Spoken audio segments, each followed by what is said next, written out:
台南的新营分局有警员在巡逻时，发现到一位无戴安全帽的查甫人，要甲厝地煞受到对方的攻击，赶紧讨救兵来甲这个查甫人压制，带转去侦讯。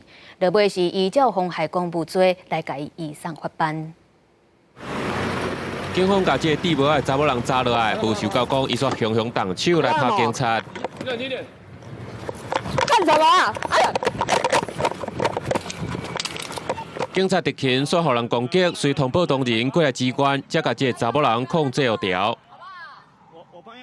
嫌疑人因不服取缔，情绪失控，进而攻击员警，造成2位员警轻微受伤，随即将其逮捕。全案讯后依妨碍公务罪移送台南地检署侦办。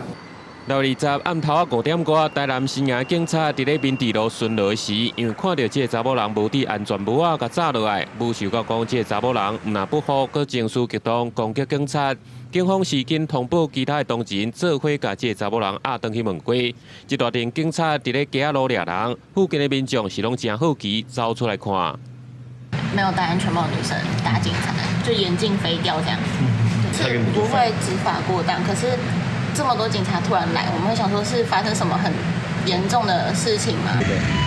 那违规可是也不对嘛，然后打人更不对嘛，因为他是打警察。因为不好处理，就出手甲警察拍，这种行为已经牵涉妨害公务罪甲伤害罪。警方最后是甲这个查某人移送台南地检侦办。